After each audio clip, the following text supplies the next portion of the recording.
Les Nganga, tous les 3 ou 4 Nganga qui étaient sur le plateau ont reconnu qu'ils font des crimes rituels. Ils ont dit, les vidéos existent. Les Nganga du Gabon ont reconnu. Ils ont expliqué même comment on fait le crime rituel. Que c'est à vivre qu'on te prélève les organes. Ce sont des Nganga du Gabon sur la chaîne nationale du Gabon qui l'ont dit. Ils ont dit qu'il y a des gens dans leur science ngangaïque, ils savent qu'il y a des gens qui naissent, leur Dieu qu'ils servent leur dit qu'il y a des gens qui naissent, qui viennent sur terre pour être des sacrifices, et donc pour être sacrifiés. Ils l'ont dit au vu, au su de la nation, personne ne s'est jamais offusqué.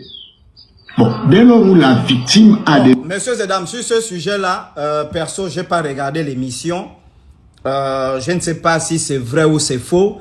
En tout cas, les Nganga qui l'ont dit, bon, il a bien dit dans sa vidéo. Là, je suis d'accord avec lui. Moi, je ne suis pas Nganga. Donc, je n'ai pas participé à l'émission. Donc, pour ce qui me concerne, je ne sais pas qu'est-ce qui a été dit. Et je ne sais pas qui était... vous allez essayer de me taguer les Nganga qui étaient. Et puis, je crois qu'enregistrer la vidéo, hein, parce que c'est grave. Voilà, bon, ça ne me concerne pas. Moi, j'arrive à la partie qui me concerne. C'est bon? Et on en arrive. Déjà reconnu son crime. L'enquête continue pour aller où? L'enquête s'arrête, l'enquête est bouclée, l'enquêteur doit transmettre le dossier. Voilà, le coupable donc, ce qu'il dit, c'est que il avait annoncé le débat avec les faux Nganga, les Nganga qui pratiquent les crimes rituels. Et puis, ces Nganga qui pratiquent les crimes rituels, il avait annoncé le débat. Et puis, Jésus, son Dieu, lui a dit, va prier, moi-même je vais faire le travail. Tu n'as pas besoin d'aller débattre. Bon, je vous informe que ce pasteur-là, il prétend être l'un des plus grands pasteurs du Gabon. Personne ne le connaît. Hein? Voilà, personne ne le connaît absolument. Mais c'est pas grave. On peut être un grand homme de Dieu, on peut servir Dieu. Et d'ailleurs, Dieu n'est pas dans ce qui frappe les yeux des hommes. Donc, il peut être un monstre dans la spiritualité. Personne ne le connaît. Et puis, c'est pas grave. Mais il a dit qu'il a prié. Et puis, Jésus lui a dit, laisse moi-même, je vais les dévoiler, les faux Nganga. Et puis, les 2 ou les 3 ou les 4 Nganga qui étaient sur le plateau, ces 4 Nganga sont partis expliquer l'émission Dieu en question en disant que on tue dans les traditions africaines et voici comment on dépaisse les gens et il y a des gens qui sont nés pour être sacrifiés. Et puisque les Nganga se sont déjà dévoilés eux-mêmes sur le plateau, alors il n'y a plus de raison de faire un débat. Je ne sais pas si vous suivez. Hein? Il faut vraiment suivre. Désormais, c'est comme ça qu'on va faire des lives. C'est comme ça qu'on fait des lives. Voilà. Donc, il n'a plus besoin d'avoir un débat parce que la première mission a déjà été finie. Ils ont reconnu et donc les autorités doivent ouvrir une enquête. Le procureur doit ouvrir une enquête pour attraper les Nganga qui ont dit que voici comment on pratique les crimes rituels. Bon, je crois parce que la vidéo est mélangée, donc on est obligé de passer par là pour suivre la suite. Déjà, le coupable... Bon, ceux qui ne sont pas gabonais, l'Onganga, ce sont les médecins traditionnels, médecins et spirituels traditionnels. Ceux qui ne sont pas gabonais, c'est bon? Bon, les Gabonais, les Congolais, les Camerounais savent, mais les autres nationalités sénégalaises et autres, le Nganga, c'est un chef spirituel et médecin traditionnel. C'est bon, non? Voilà, c'est l'équivalent des non, c'est pas l'équivalent des marabouts. Parce que le marabout, lui, c'est un féticheur. Voilà, le marabout, lui, c'est le féticheur. Mais le Nganga, lui, n'est pas féticheur. Il est spirituel et soignant. Voilà. Non, c'est pas le marabout. A déjà accepté son crime. Le dossier doit être transmis désormais au parquet pour que ces gens-là soient arrêtés et qu'ils soient jugés. À partir de ce moment, est-ce qu'il y a encore une nécessité que je vienne faire des débats avec quelqu'un qui a déjà avoué qu'ils font des crimes rituels? Non, je suis un homme intelligent et je suis un homme spirituel. Et vous devez faire attention avec moi parce que chaque mot qui sort de ma bouche a une orientation précise. Voilà, je vais vous faire... Le pasteur a dit, vous devez faire attention avec lui. En fait, les Nganga qui sont venus dévoiler comment ils dépaissent les gens dans les crimes rituels à Dieu en question, en réalité, c'est lui qui a poussé ces Nganga-là à venir parler. Parce que quand il rentre dans sa chambre, quand il parle, ça pousse les Nganga à parler. Dire des choses. Vous ne connaissez pas le Dieu que je sers. Vous ne connaissez pas le Dieu que je sers. Vous allez avouer chacun de vous vos crimes dans ce pays. Vous allez les avouer. Mon Dieu va vous faire parler. Je n'aurai pas besoin de venir Mais sur... ça, c'est une très bonne chose. Et moi, je ne sais pas pourquoi ce pasteur, moi, je suis très content. Il faut que son Dieu pousse les pasteurs criminels à avouer leurs crimes pour qu'ils soient arrêtés. Les pédophiles doivent être arrêtés, oui ou non? Si on a des gangas pédophiles, on doit les arrêter, oui ou non, messieurs et dames? Si on a des gangas qui font des crimes rituels, on doit les arrêter, oui ou non? Si on a des gangas qui baisent les femmes des gens, on doit les arrêter, oui ou non? Si on a des gangas escrocs, si on a des gangas qui vendent le chanvre, on doit les arrêter, oui ou non? Moi, je ne vois pas où il y a un problème. Ce sont des très bonnes dénonciations. Parce qu'il faut, mais c'est ce que je vous... Mais voilà la puissance de mes ancêtres. Et j'ai fait cette prière-là à l'émission du En Question. J'ai dit, il faut que le domaine des traditions soit nettoyé. Mais qui peut nettoyer le domaine des traditions, messieurs et dames? Ce n'est que celui qui a été dans la tradition qui peut nettoyer ce domaine-là. Qui nettoie actuellement le domaine des églises? Mais c'est moi le chocolat qui a été dans l'église pour nettoyer ce domaine-là. Vous pensez que quelqu'un qui n'a pas été dans le Bouiti, quelqu'un qui n'a pas été dans le Mouiri, quelqu'un qui n'a pas été dans les rites traditionnels du Gabon peut dénoncer tout le faux qui se déroule à l'intérieur? Non. Pour détruire un système, il faut avoir côtoyé le système, il faut avoir observé le système. Et étant depuis dans le système, tu savais que ça là, c'est pas bien. Ça là, c'est pas bien. Et si j'ai l'occasion un jour, j'en parlerai. Et quand ils ont eu l'occasion d'en parler, ils en parlent. Et ça, c'est une très bonne chose. Et d'ailleurs, même dans ma première vidéo que j'ai eu à faire, je crois que cette vidéo, elle est disponible. Je vais vous la faire lire. J'espère que je peux... excusez-moi, je vais la retrouver ici. Regardez, j'ai fait cette vidéo. J'ai fait cette vidéo où j'encourageais ce type-là. Regardez, voici ma vidéo. Je ne comprends pas ce qui vous gêne dans les vidéos de ce type. Est-ce que c'est faux quand il dit qu'il y a des PD dans le Bouiti? Il y a des vrais PD, des gangas qu'on baise au cul et des gangas qui baisent les bandits au cul. Un ganga qui sodomise.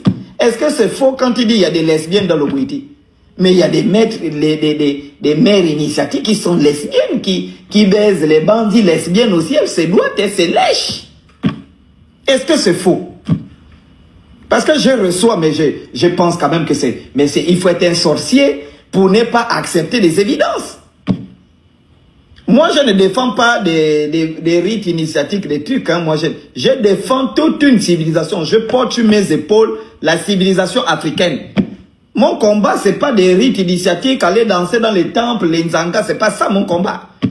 Mon combat, c'est défendre la civilisation dans laquelle il y a des techniques, des systèmes de valeurs, des systèmes politiques, la culture. Et dans les cultures, il y a les sciences, il y a les arts, il y a la musicalité, il y a les traditions, il y a les croyances religieuses, des croyances non religieuses, des croyances philosophiques, il y a l'histoire, il y a les langues. Toutes ces choses-là, c'est ce qu'on défend.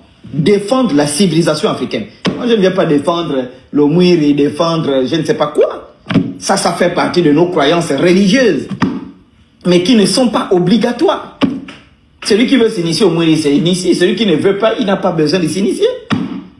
Maintenant, moi, je ne vois pas qu'est-ce que vous trouvez gênant qu'il dénonce le faux qu'il y a dans ces rites traditionnels. Au point qu'il y a des gens qui m'ont écrit, oh non, regarde un peu ce qu'il dit, etc. Mais tout ce qu'il dit, hein, moi-même qui vous parle, je vais organiser un live dans un Nzanga. Moi-même qui vous parle.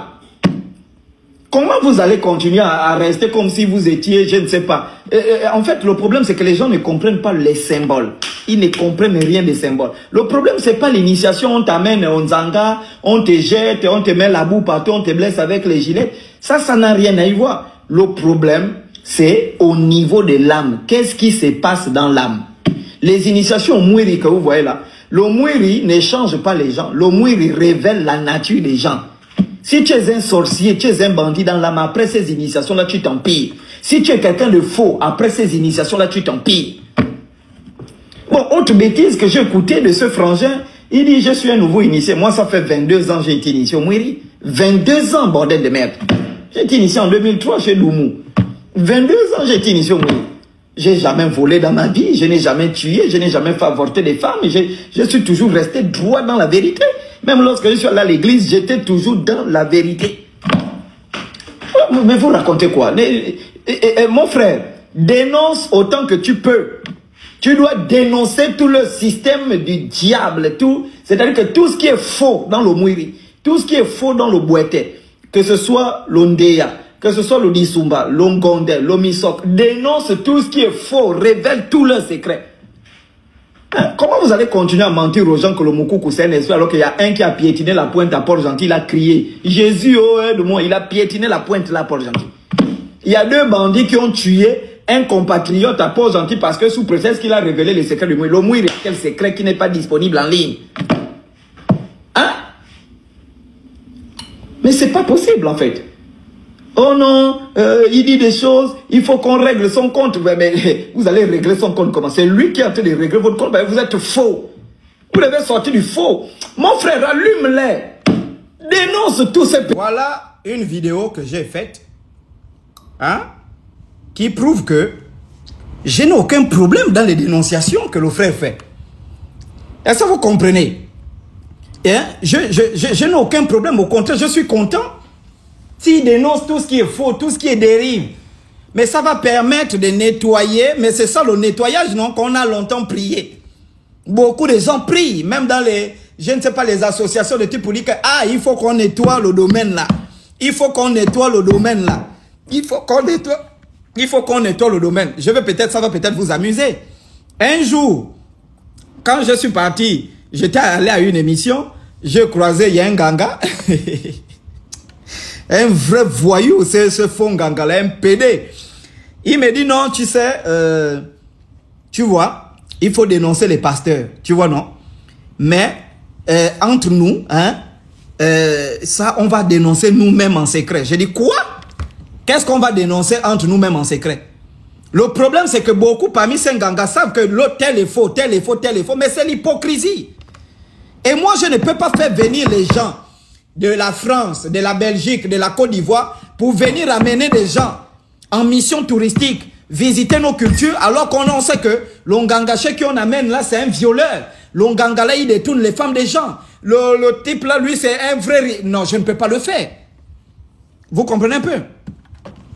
Donc, quand les gens ont prié qu'il faut qu'on nettoie le domaine des rites et traditions du Gabon, ils pensaient que le nettoyage devait venir d'où? Mais le nettoyage vient des anciens qui étaient initiés, qui ont compris que là, c'est pas bon, qu'ils ont enlevé le corps et qui vont dénoncer. Et qu'est-ce que ça va créer?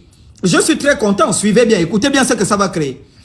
On fait sortir les gens, suivez bien, on fait sortir les gens qui sont vrais dans le christianisme, on fait sortir les gens qui sont vrais dans les traditions et on va se croiser à un endroit, c'est quoi? La vérité. Et c'est terminé, il n'y aura plus de problème. Parce que si on fait sortir, on enlève le faux de nos traditions et on enlève le faux de leur côté, on va se retrouver avec des gens qui sont dans la vérité et il n'y aura plus de contradiction.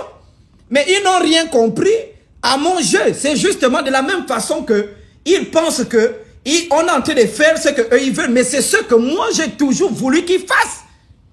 C'est où moi je les amène. Je les amène à dénoncer là-bas pour qu'on nettoie le secteur. En réalité, ils ne sont que mes instruments, ils sont utilisés par moi pour m'aider à faire ce secteur-là. Hein? À nettoyer ce secteur. Et je vous l'avais dit. Je vous ai dit, je vous ai expliqué, s'il vous plaît. Est-ce que vous pouvez aller taper ça sur Dieu en question? Je pense que j'avais parlé de cette vision-là. Je dormais.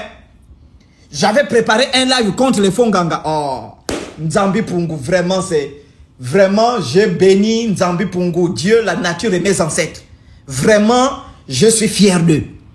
J'avais expliqué un songe à l'émission Dieu en question. Ceux qui ont regardé cette émission-là. J'ai dit, je dormais. Et c'est pas un songe, c'est une vision que j'ai eue. Je dormais. Allez-y regarder cette émission-là. Je crois qu'elle est encore disponible. J'ai vu une main noire qui est venue, qui a pris un tableau. Hein? Un tableau.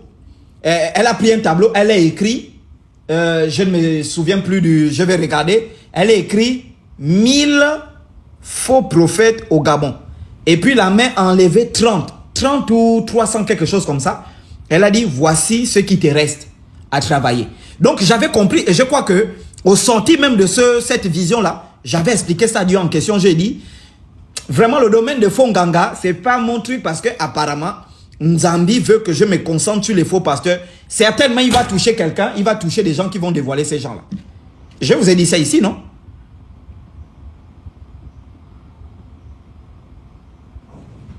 Voilà. Donc, allons-y. Je vais partir à la partie qui m'intéresse. Je vous ai dit ça ici. Un plateau. Depuis ma chambre, je télécommande. Depuis ma chambre, je vous ordonne et vous parlez. Et c'est ce qui s'est passé. Les Nganga de la U n'ont jamais prévu ça.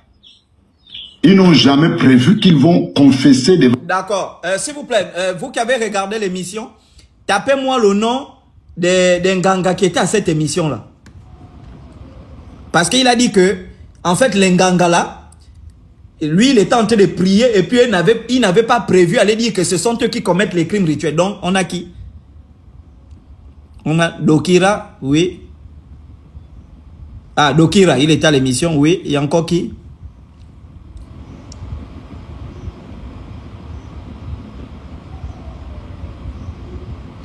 Il y avait qui encore à l'émission? Parce qu'il a dit il y avait 4 Nganga. Bon, je vais pas regarder. Je vais demander à...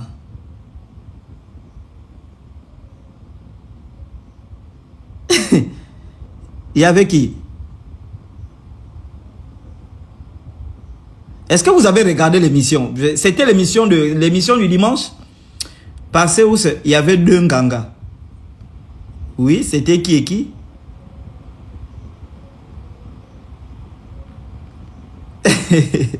Bon, en tout cas, je vais aller regarder l'émission puisqu'apparemment vous n'avez pas regardé. Donc, il a dit que ces Nganga-là ont parlé par sa puissance. C'est lui qui a dit ça. Bon, c'est pas là, allons-y. Dans la face de la terre, que oui, les crimes rituels sont normaux. Mais ils l'ont fait.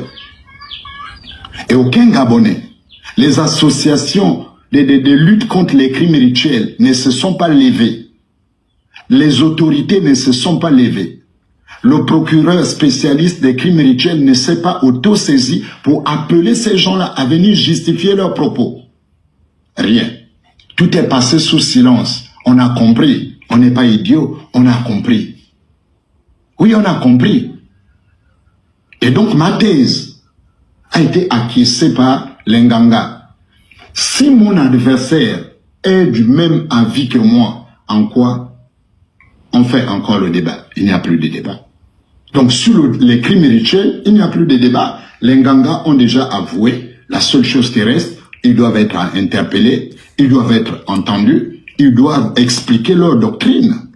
Qui dit qu'il y a des Gabonais qui... pasteur là, c'est un blagueur quoi. Vraiment, je n'ai rien contre lui, mais regardez vous-même, vous-même.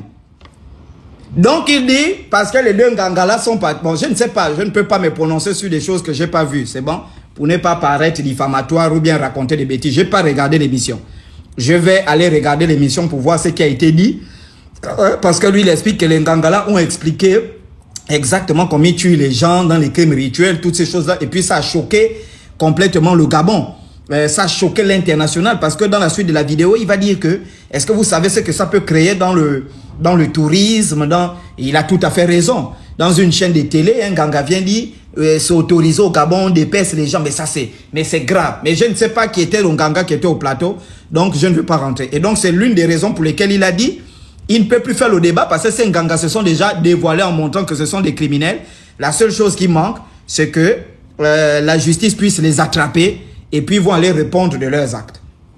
C'est sur terre-là pour être sacrifié. Ça doit être expliqué. On ne peut pas laisser passer ça comme ça dans un pays qui a des lois. Les gens qui disent que les Gabonais, il y a des Gabonais, mais c'est dangereux. Vous imaginez les touristes qui veulent venir au Gabon? Vous imaginez les touristes au moment où on appelle les investisseurs au Gabon? Un investisseur va tomber sur une telle communication sur la chaîne publique du Gabon, financée par l'État gabonais, le contribuable gabonais. Les féticheurs gabonais avouent clairement que oui, il y a des gens qui naissent pour être sacrifiés. Vous savez ce que ça peut faire? Vous savez ce que ça fait? Mais non, mais puisque vous êtes dans le buzz, vous n'êtes pas dans l'intelligence. Vous parlez pour gagner les débats. Je vois les Nganga, c'est qui? Dokira, Kiaso, Nzel, Lerezenga. Et c'est qui là, le dernier nom? Oono.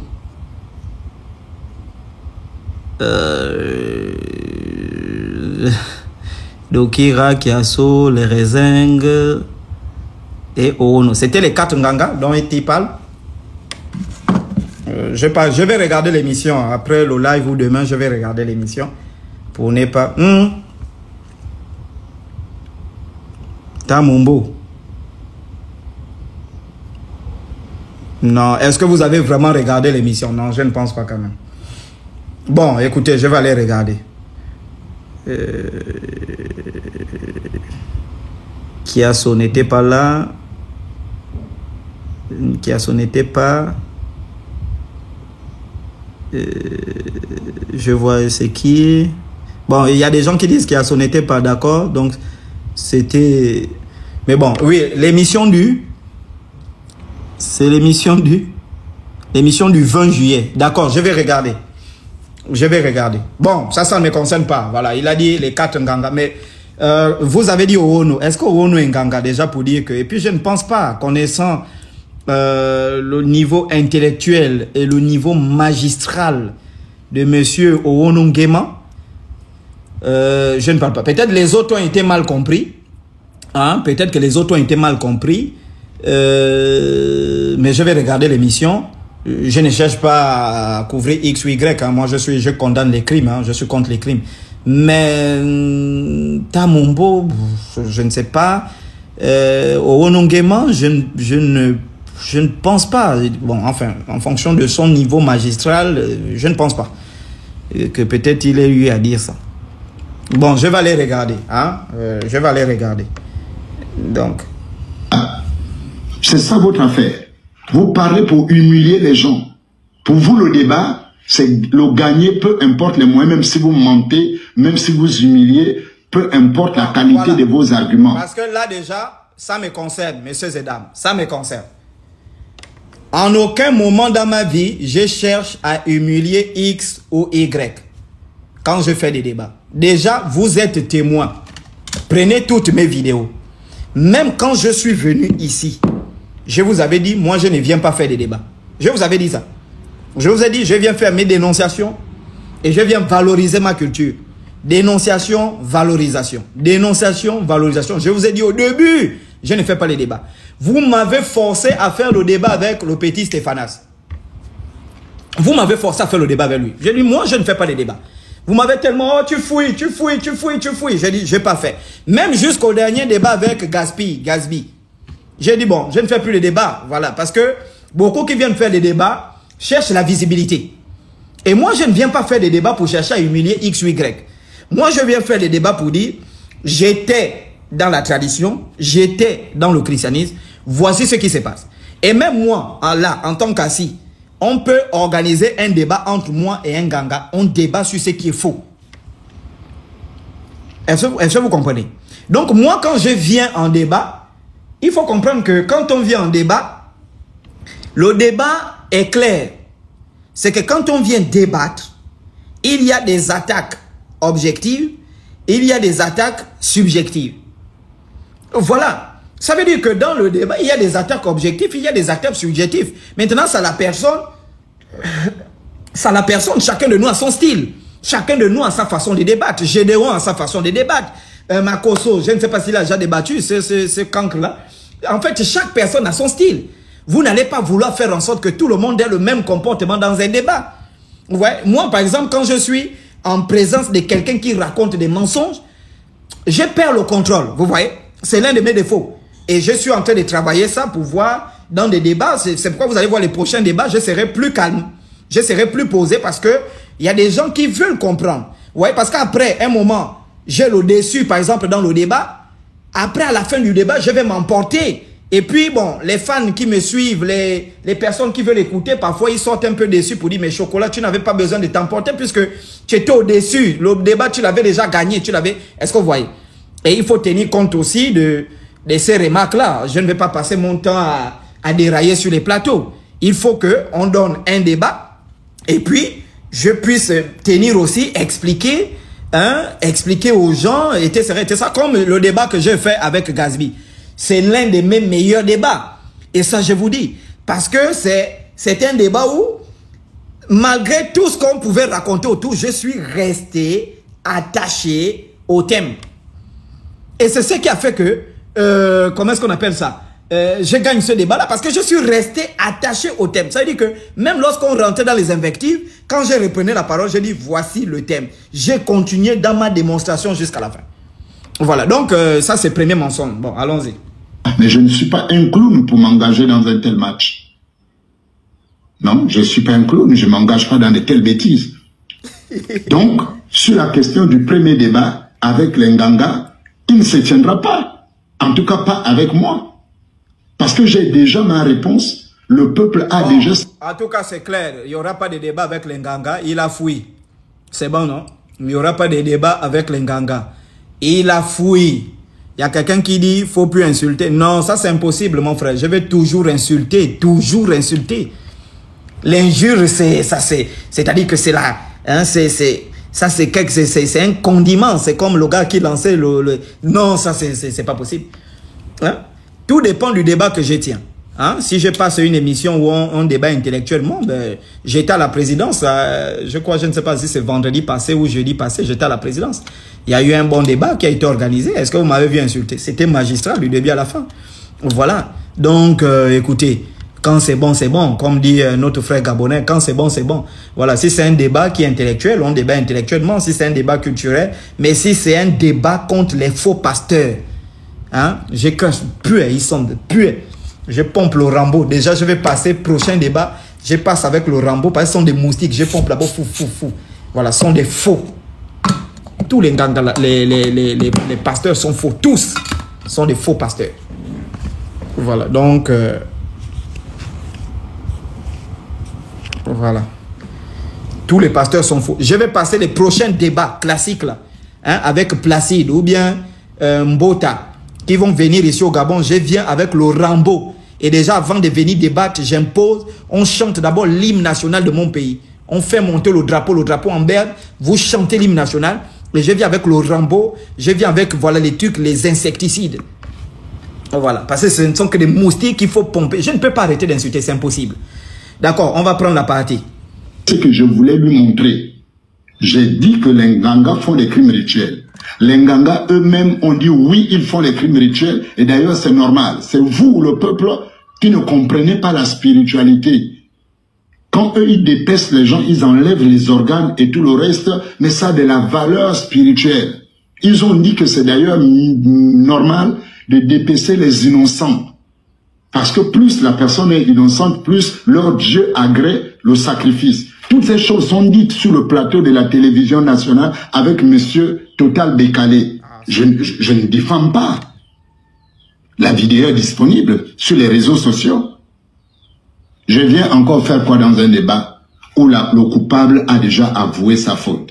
Ce débat n'aura plus lieu avec moi. C'est pas une fuite en avant, mais ce serait venir défoncer les portes ouvertes avec mon intelligence, avec mon onction, avec ma capacité, avec ma qualité, avec mes responsabilités. Je ne me vois pas en train de faire un débat où on dénonce, on défonce les portes ouvertes. Si les Nganga avaient tenu la position qui ne connaissent pas ça du tout, je serais venu pour montrer si vous connaissez et j'allais apporter la preuve.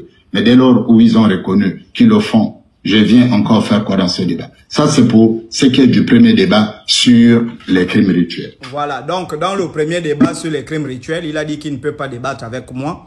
Hein? Il voulait débattre avec les Nganga. Parce que moi, je ne suis pas Nganga. Oui, je ne le suis pas. Je ne suis pas Nganga. Voilà. Mais il a débattu avec, il voulait débattre avec les Nganga. Mais les Nganga avec qui il voulait débattre sont déjà venus dire à la télé. Donc, d'après ce que vous avez cité là, c'est Owonongema, les Renzeng et puis c'est Dokira qui ont dit que il y a le goût de dépêcher les innocents, il y a c'est bon de prélever les organes. Bon, en tout cas, tout ce qu'ils racontent, hein. Voilà, moi je n'ai pas regardé l'émission, donc c'est avec ces Nganga qui voulaient débattre. Ok, d'accord, je suis d'accord. Donc il passe sur le deuxième point, ce qui me concerne, parce qu'il va jusqu'à dire que on a dit qu'on va porter plainte. Monsieur Zedam, est-ce qu'il y a une vidéo où moi j'ai dit je vais porter plainte à ces gens-là, à la Ligue anti-Nganga? Je ne sais pas.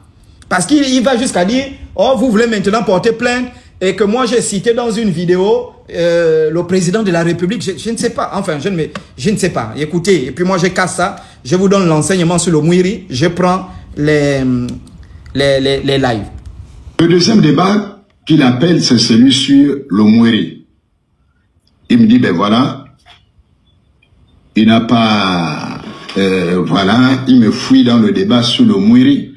Je réexplique que le principe du débat, ce sont des camps opposés, ce sont des arguments opposés. On ne fait pas un débat quand vous partagez la même opinion. J'ai fait un exposé sur le Mouiri où j'ai décrit un certain nombre de choses jusqu'à là où je me suis arrêté. Lui, Chocolat des filles, a déjà fait combien de vidéos pour essayer de me discréditer? Au moins 3 ou 4. Dans aucune de ces vidéos, il n'a apporté la preuve que ce que j'ai dit est faux. Très bien. Voici le fondement de notre live. Voilà, tout à l'heure, je vais apporter la preuve de ce qu'il a dit dans certaines vidéos qui sont fausses. Maintenant, je vous montre. J'espère que vous comprenez. Hein. Notez maintenant, parce que c'est là que commence notre live. Moi, j'aime ça. Notez, prenez les cahiers, messieurs et dames. C'est un enseignement. C'est un enseignement. Voilà, donc il a dit, il a fait des vidéos sur le Mouiri, où il a dit, on bastonne dans le Mouiri. Mais je vais vous montrer les vidéos. Je crois que c'est un Mombo qui a fait une initiation là où on montre comment on frappe les gens dans le Mouiri. C'est pas ça. Bon, moi je ne sais pas qu'est-ce que je vais venir contester. Est-ce que ça c'est une dénonciation? Dire on frappe dans le Mouiri, on nous blesse avec les gilettes, on nous fait insulter nos mères. Est-ce que ça c'est une dénonciation? Donc allons-y. Prenez les cahiers, bande de PD que vous êtes. Prenez les cahiers, vous notez chaque chose que je vais faire sortir ici. Là c'est fini là. Chaque chose. Alors allons-y. Ici, au Mouiri, n'a apporté la preuve que ce que j'ai dit est faux. Ce qu'ils disent, c'est un rigolo, c'est un menteur, voilà, il imagine les ébats avec ma femme, mes ébats sexuels avec ma femme, comme je le dis que je fais très bien depuis 20 ans, voilà. Vraiment, pour ça, je suis un bon assureur, mon petit. Bon, déjà, sur ce point-là, il ment. Pourquoi? Je n'ai pas imaginé ces débats sexuels avec sa femme. J'ai dit, dénonce les mots qui sont dans le Mouiri. Alors, regardez bien ce que je vous montre, messieurs et dames. Vous avez les cahiers pour noter là. Prenez les cahiers, bande de PD. On peut aller. Mercredi, on va prendre l'église à Serre avec leur pasteur. C'est un Gabonais. Donc, allons-y. Vous avez quelque chose pour noter? C'est bon? Alors, vous partez sur Google. Google. Allez-y sur Google, à la barre des recherches. Allez sur Google, à la barre des recherches. Ceux qui sont sur Google, vous me dites déjà Chocolat, on est sur Google. Mais je vais vous montrer que tout ce qu'il a dit là, c'est en ligne. Je n'ai même pas besoin d'aller dans les revues académiques et professionnelles ou bien les revues scientifiques académiques pour trouver tout ce qu'il a dit. On peut aller, vous êtes déjà sur Google. Alors, vous tapez le Mouiri. Est-ce qu'on peut aller? Voilà, vous tapez ça. Vous tapez Mouiri, comme j'ai tapé là. Sur Google. Oh, le truc là. Tapez Mouiri. Quand vous tapez Mouiri, vous avez déjà des informations qui sortent. C'est bon? Tapez Mouiri. Congolais, Camerounais, tous, allez-y. Il n'y a rien, tapez Mouiri. Ceux qui ont déjà fait me disent c'est fait. C'est bon? Ok, maintenant quand vous avez tapé Mouiri, vous descendez. Vous allez voir le site ici, Open Edition. Open Edition, Mouiri. Open Edition, c'est là. Juste en bas, vous descendez, vous allez voir Open Edition. Est-ce que vous êtes à Open Edition? Messieurs et dames, je vais vous montrer les mensonges de ces pasteurs-là. C'est pourquoi j'ai dit, moi je ne peux pas venir faire des vidéos. Une vidéo de 3 minutes ne peut pas lui donner la réponse aux mensonges qu'il raconte. Il faut un live comme ça où avec les gens on consulte et vous allez savoir qui est faux, qui est vrai. Parce que moi je vous montre l'histoire qu'il est parti prendre sur internet et puis moi je vous explique la version qui m'a été racontée lors de mes initiations chez les Simba, chez les Pouvis. Et vous-même vous allez en juger. Tout à l'heure, prenez. Ça peut aller. Vous êtes là? Oui, chapitre 10. Ah, c'est très bien. Bassé. Sois béni. Chapitre 10. C'est bon, ça peut aller. Alors, vous cliquez là. Vous cliquez chapitre 10, vous allez tomber directement Dans le chapitre, c'est la thèse. Voilà, c'est une thèse de doctorat. Vous devez tomber là. C'est un chapitre de la thèse de doctorat de Julien Bonhomme. C'est là. Chapitre 10. Si vous êtes là, vous me dites.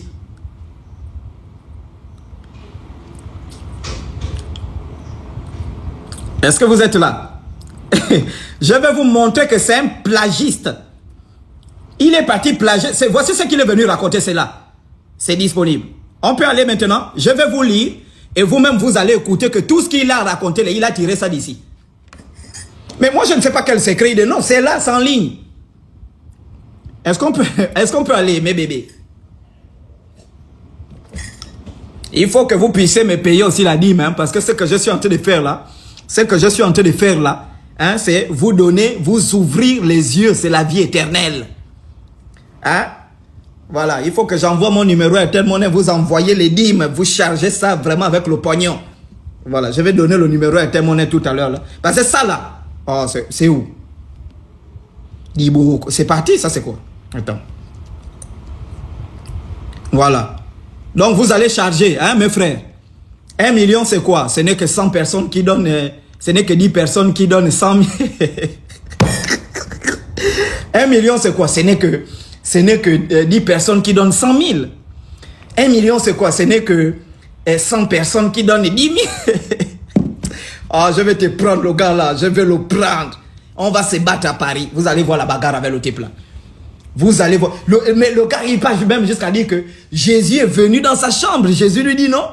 Tu veux quoi, man? Jésus, hein? C'est-à-dire que mes frères, mercredi, on les prend. Mercredi, je prends l'église à serre. Je dis mercredi, on prend l'église à serre. Oh. Ça sent. Hein? Mercredi, on prend l'église à serre. Donc, je vais envoyer 1 million, c'est quoi? 1 million, ce n'est que 1000 personnes qui donnent 1000 francs. Hein? Le gars dit Jésus est descendu dans sa chambre. Vous comprenez un peu? C'est-à-dire que Jésus est descendu. Jésus lui dit, tu veux quoi? Il dit, Seigneur, l'argent. Non, mais le gars est fort. C'est-à-dire qu'il t'a bâti toute une théorie sur le sang. Le sang, c'est la sueur. La sueur, c'est le travail. Le travail, c'est l'argent. Donc, si Jésus a donné son sang, ça veut dire que Jésus t'a donné l'argent. Je ne comprends pas les théories. Mais bon, bref, revenons sur le sujet, pardon. Est-ce que vous êtes là? C'est bon? Est-ce que vous êtes là d'abord? On est là pour un enseignement, messieurs et dames. Moi, je parle avec les preuves. Voici. On est là preuve par preuve. C'est bon? C'est bon? Maintenant, je vais lire. Suivez attentivement ce qu'il a eu à dire. Je peux lire. Vous me dites Daddy Chocoli. Suivez attentivement l'histoire. Ça, c'est l'histoire qu'il vous a raconté. Qu'il a même... il est juste parti prendre ce qu'il voulait raconter. Est-ce que vous me suivez? Oui, allons-y. Je peux lire. Si je peux lire, vous dites, vas-y, Daddy Choco. Je suis là pour vous, mes frères. Vous allez me payer la dîme.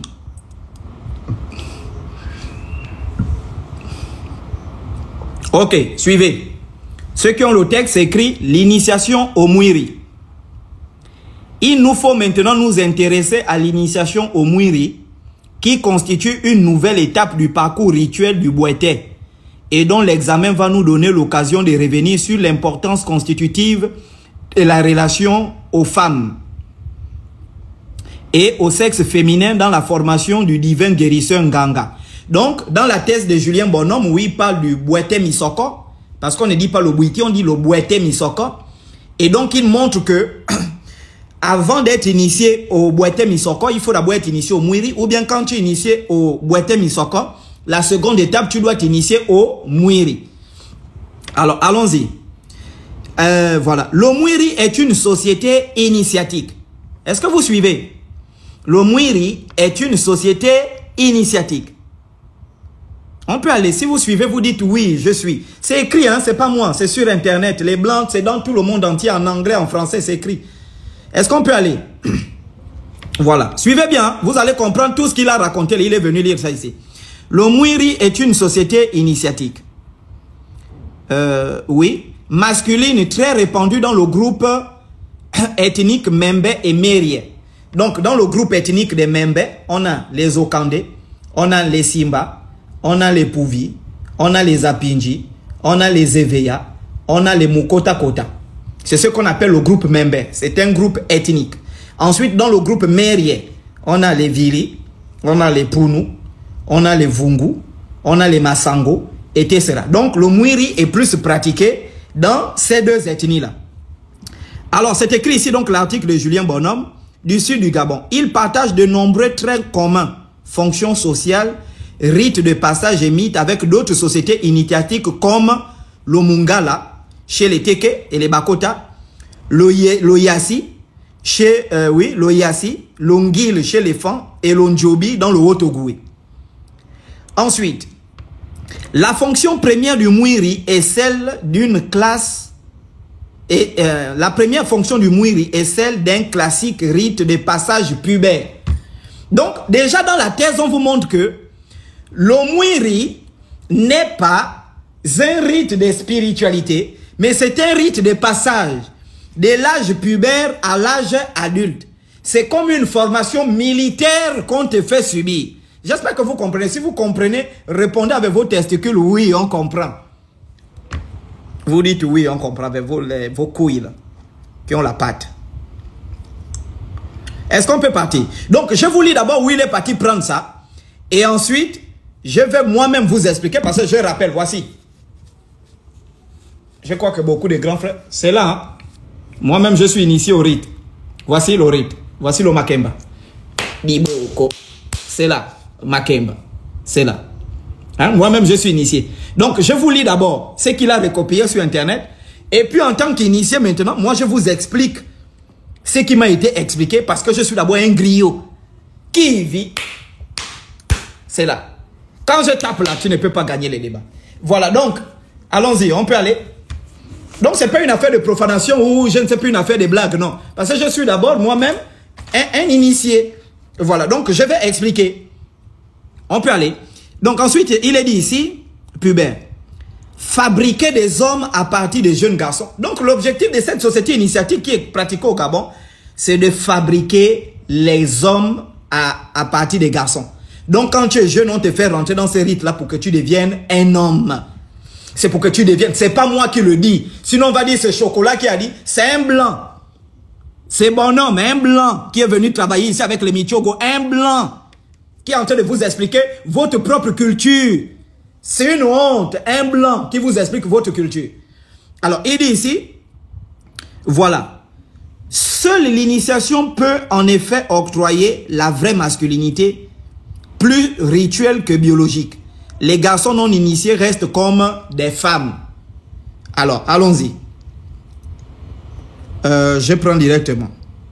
Oui, il est parti prendre. Alors, je prends directement la partie pour ne pas que ça soit trop long. Vous allez lire, la partie où il est expliqué. Alors, on dit ici, les novices, c'est-à-dire ceux qui sont initiés au Mwiri, les Mbuna, voici où il est venu recopier, les Mbuna, sont brutalement séparés de leur village maternel et conduits en forêt jusqu'à l'enclos initiatique qu'on appelle le Nzanga. C'est bon? On peut aller, messieurs et dames. Donc, voici ce que le monsieur explique.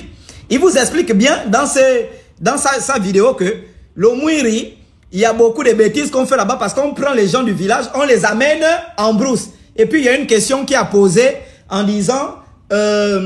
une dame a posé, pourquoi quand vous dites le diable vous avale 3 jours, 3 nuits alors que vous partez dans votre forêt de la sorcellerie? Voici la forêt dont il est parlé ici. Ça peut aller. On peut aller, messieurs et dames. Oh, j'aime ça, moi j'aime ça. Alors, allons-y. Sont séparés, sont amenés dans le Nzanga. Place rectangulaire enclose par une barrière de feuilles de bananiers. Ils doivent alors passer au milieu d'une double rangée d'initiés qui les rouent de coups.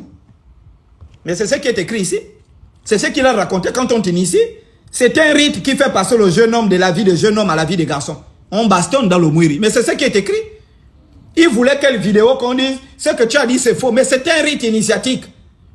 C'est comme quand on devient une femme. C'est pourquoi j'ai pris l'exemple avec sa femme. J'ai dit si tu dis que être initié au Mwiri, le fait qu'on te bastonne, le fait qu'on te fasse des scarifications, le fait qu'on te dise ça ou ça là, insulte ta mère, tu manges avec la boue, on prend la cendre, on verse dans ta nourriture, tu manges. C'est ce que ça veut dire Ça veut dire que c'est la sorcellerie. J'ai dit, mais il n'a rien compris. Quand tu dévierges ta femme, tu la fais passer de la vie de jeune fille à la vie de femme parce qu'elle goûte le bangala. Ça rentre, elle crie. Mais c'est nécessaire parce que c'est la première étape, faire rentrer le bangala dans son cul et son con. Et la deuxième étape, c'est maintenant pousser l'enfant. C'est ce qui fait d'elle une femme. C'est pourquoi quand on dévierge la femme, il ne faut pas avoir pitié. Quand tu dévierges, tu craches, ça sent encore les trucs là. Tu craches pur.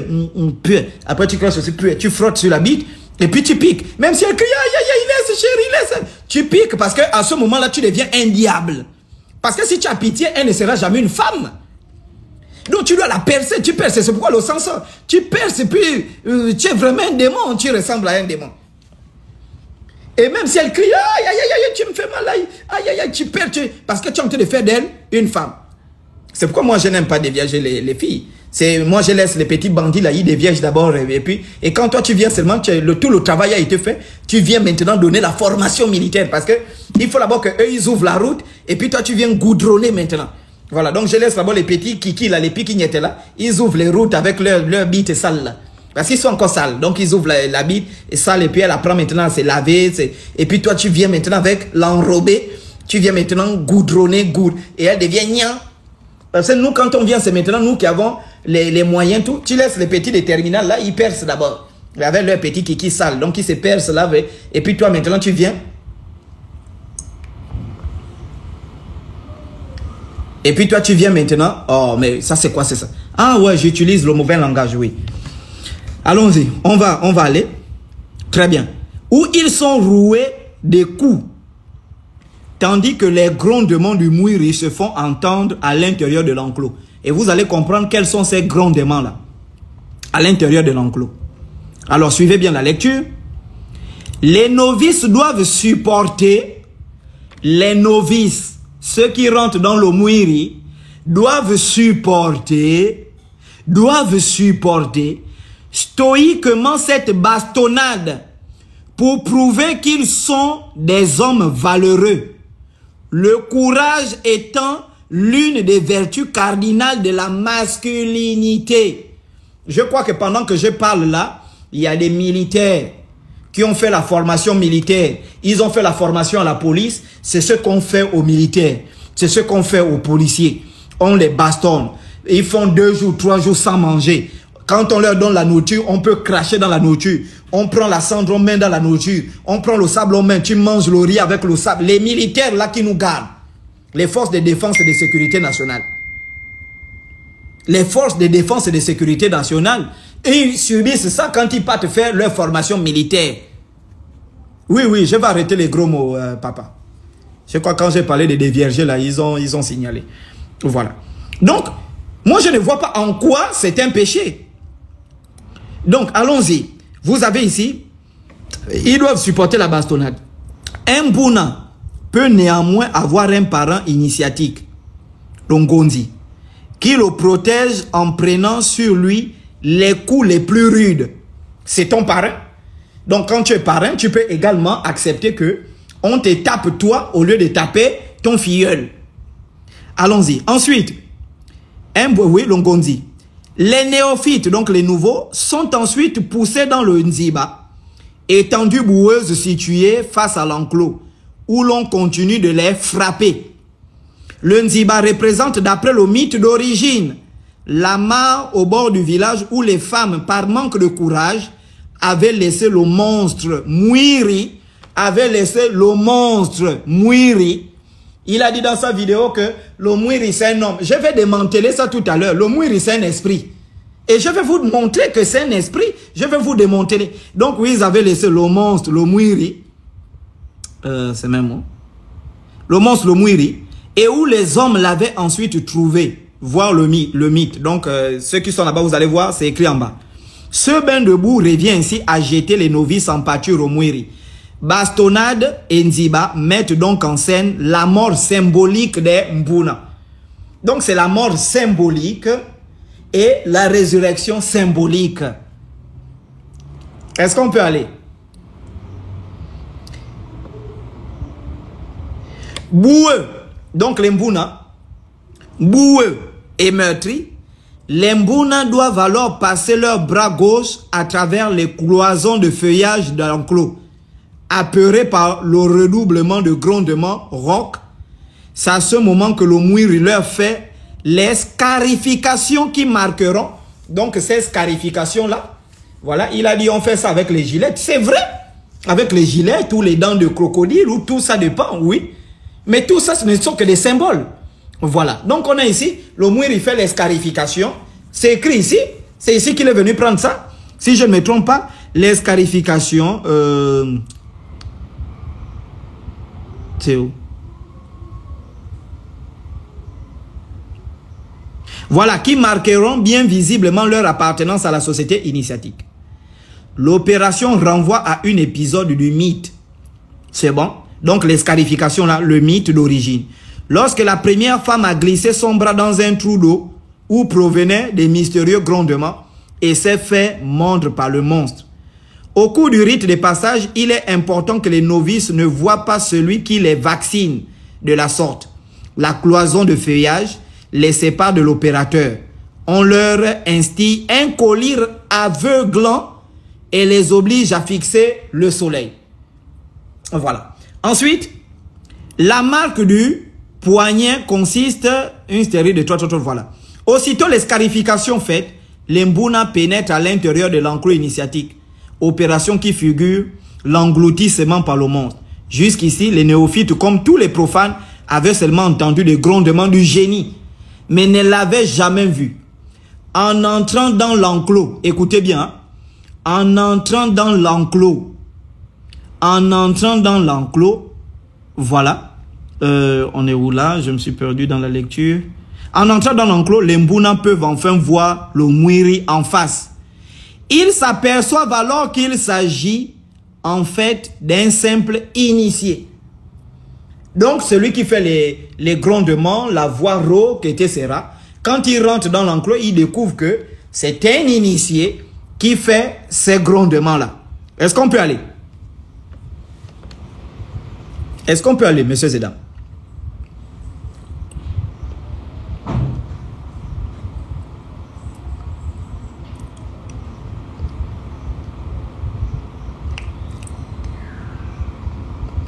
On peut aller? Oui, je vais expliquer simplement et puis vous allez prendre la parole. Ne vous inquiétez pas pour ça. Voilà. Donc, quand tu t'inities au Mouiri, tu entends des grondements. Le Mouiri parle comme un monstre.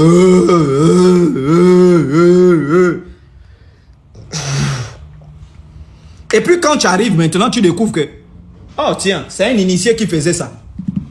Et on va vous expliquer pourquoi.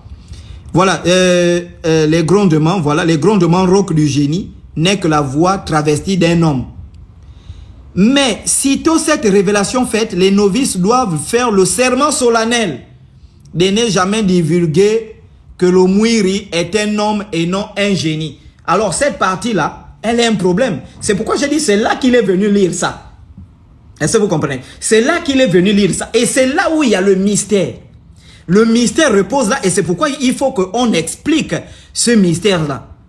Est-ce que vous comprenez un peu? Voilà. Donc tout ce qu'il a eu à dire là, c'est là où on dit, bon, finalement, voilà, c'est un homme et vous ne devez pas raconter que le Mouiri c'est un homme. Alors c'est là que commence mon enseignement. Et vous allez trouver ça dans la thèse. Vous allez poursuivre, vous allez lire. Alors, quelle est l'histoire du Mouiri? Je vous raconte cette brève histoire, hein, puisque tout est raconté dans la thèse des bonhommes. Moi, je vous raconte la version. J'espère que vous suivez. Prenez note. Lorsque le royaume du Congo, le royaume du Loango et le royaume du Monomotapa se disloquent à partir du 15e siècle, lorsque les Hollandais, qui étaient des grands navigateurs, ils arrivent dans le royaume du Congo, ils vont trouver quelqu'un qui est en contact avec Nzambi Pungu.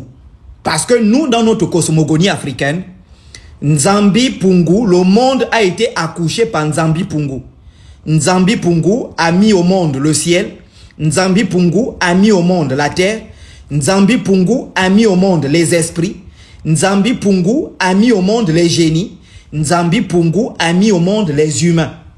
Et Nzambi Pungu a accouché les humains en fabriquant les humains à partir de l'argile qui constituait la première matière de la terre, ce qu'on appelle la boue rouge. Et Nzambi Pungu, qui est un esprit, qui est l'esprit suprême, l'énergie suprême, l'énergie première, la source suprême de toute vie, de tout ce qui existe et qui n'existe pas, Nzambi Pungu étant la source, il s'est éloigné du monde et a laissé la gestion de la terre entre les mains des esprits, les mains de la nature et les mains des ancêtres. L'homme étant le point central entre le monde visible et le monde invisible, l'homme a occupé une force centrale dans le dialogue interdimensionnel entre les esprits et les humains. Et c'est dans ce contexte-là que les prophètes vont être établis dans les anciens royaumes du Loango, du Mona Motapa et les anciens royaumes j'espère que vous suivez, les anciens royaumes du Loango du Congo. J'espère que vous suivez, messieurs et dames. Alors, je vous prenez les notes. Prenez les notes. Donc, lorsque... C'est bon, on peut aller? On peut aller. Donc, je vous raconte pourquoi on est arrivé au Mouiri. Parce qu'il faut que vous puissiez comprendre. Parce qu'il faut que vous puissiez avoir de bonnes informations. Pas des informations qu'on vient vous jeter et on vous ment. Donc, à partir de là, Nzambi Pungu, qui est l'être suprême, va s'éloigner de la terre. Il va laisser la gestion de la terre aux esprits qu'il a créés, à la nature qu'il a créée. Il va établir des lois. Chaque esprit va occuper des postes ou des principautés. Il y aura des esprits que Nzambi Pungu va établir pour garder les eaux, des esprits qui vont garder le vent, des esprits qui vont garder les forêts, les esprits qui vont garder les marais, les esprits qui vont garder les routes, des esprits, etc. Et il va établir ça. Nzambi Pungu va s'éloigner du monde. Et pour revenir maintenant sur la question, lorsque les Portugais et les Hollandais viennent en Afrique centrale, ils trouvent un royaume où il y a des rois et il y a une organisation spirituelle dont le Nganga est considéré comme le prophète suprême. C'est lui qui reçoit la révélation de Nzambi Pungu, Nzambi Diel, Nzambi Rondu. C'est lui qui reçoit la révélation et transmet cette révélation au peuple. Et donc, il va avoir une guerre en 1694. Suivez bien ce que je suis en train de dire.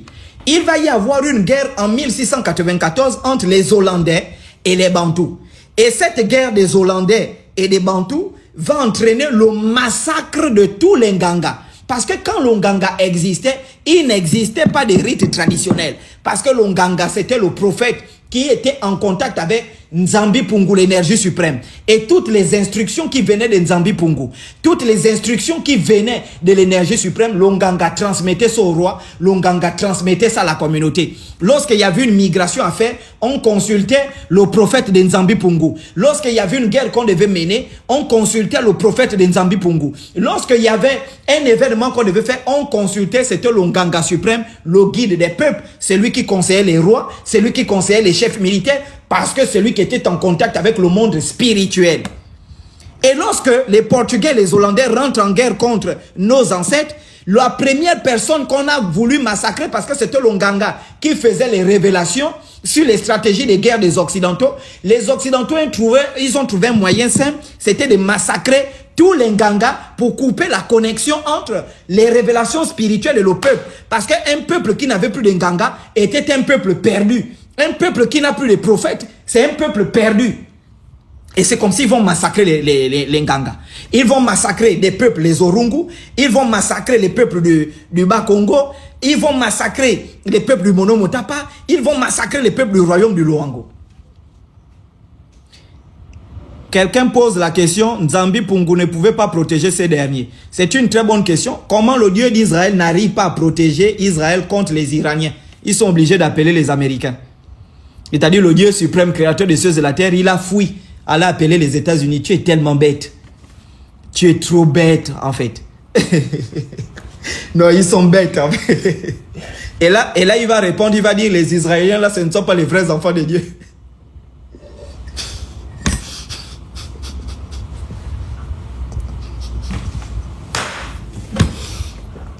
Parce que quand vous leur donnez l'argument, ils vont te dire, oui, mais les Israéliens là, ce sont pas... L'Iran nous a montré que sans les États-Unis, l'Iran rayait de la carte votre pays qu'on appelle Israël.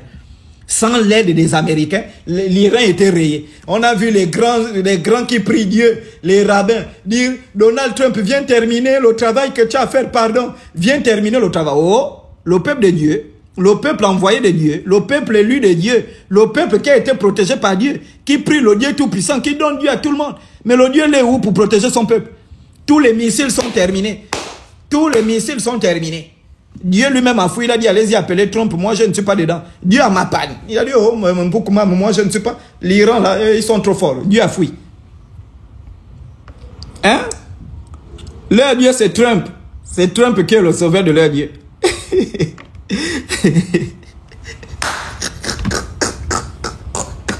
Et donc ils ont des raisonnements bêtes comme ça là. Voilà, oh, vraiment les gros mots. Ils ont des raisonnements bidons comme ça, en disant oui, mais si nos ancêtres étaient forts, pourquoi était cela? Ils n'ont pas pu lutter. La France, si la France était forte, pourquoi elle n'a pas gagné la Seconde Guerre mondiale? La Première et la Seconde Guerre mondiale, elle n'a pas gagné, pourquoi? Pourtant, la France est forte, non? La France vous a amené le christianisme. La France, c'est un pays chrétien. La France est un pays protestant qui garde la culture chrétienne, la laïcité, etc. S'ils étaient forts, pourquoi face à Hitler, ils ont fui? Le général de Gaulle a fui la France, il est parti se cacher chez Winston Churchill et appeler les Français à s'élever, venir prendre les pauvres Africains pour aller faire la Deuxième Guerre mondiale. Et quand ils partaient faire la Deuxième Guerre mondiale, ils étaient cachés derrière les Africains avec les fusils. Ce sont les Africains qui les faisaient disparaître. Oh, pardon, quitte là. Tu ne connais rien. J'ai dit ce débat-là, ce sera jusqu'à la mort. J'ai dit, hein, on va nous enterrer en train de débattre, montrer que vous êtes de faux. Donc, pour revenir sur la question, les Ngangas vont être massacrés. Quand les Ngangas sont massacrés, alors vous savez, je ne sais pas comment ça se passe dans d'autres civilisations, mais dans la civilisation bantoue, la connaissance a une durée de vie de 40 ans. La connaissance. Elle a une durée de vie de 40 ans. Est-ce qu'on se fait comprendre? Et donc cette connaissance qui a une durée de vie de 40 ans, elle part de la transmission, de la maturisation, la maturité de cette connaissance-là, le déclin de la connaissance et le renouvellement de la connaissance. Donc je parle de la connaissance spirituelle chez les Bantous. Donc chez les Bantous, il y a bien sûr ce qu'on appelle la naissance. Il y a la naissance de la connaissance. Après la naissance de la connaissance, il y a la maturité de la connaissance, il y a le déclin de la connaissance. Et donc le peuple qui n'a plus de Nganga, le peuple qui n'a plus de prophètes, vont commencer à invoquer Dieu par eux-mêmes. Ils vont commencer par prier eux-mêmes pour que Dieu leur révèle des instruments, des rites qui peuvent leur permettre de garder en contact leur spiritualité. Et le premier rite que les hommes vont découvrir, c'est le rite qu'on appelle le Niembé. Parce que pour ceux qui ne connaissent pas l'histoire, le Niembé était une danse. Le Niembé que les femmes dansent aujourd'hui là, c'était un rite initiatique qui appartenait aux hommes. Ça c'est l'histoire hein, du peuple bantou. Et donc lorsqu'ils vont, les Nganga vont être massacrés en 1694.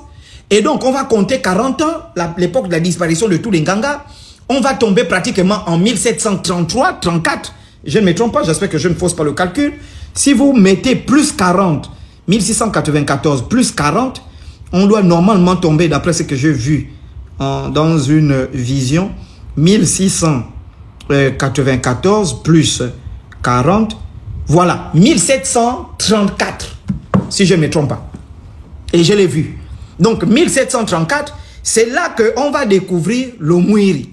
Parce qu'avant, les hommes dansaient le Niembé. Et donc, comment on va découvrir le Mouiri? Le Mouiri, c'est un rite, à la fois une société initiatique qui permet aux jeunes hommes de passer de la vie pubère à la vie adulte, mais également qui joue une fonction sociale de la justice. Parce que c'est de la justice que va naître cette société initiatique. C'est d'un problème de justice que va naître la société initiatique. Et voici l'histoire. Ouvrez bien les oreilles, vous écoutez.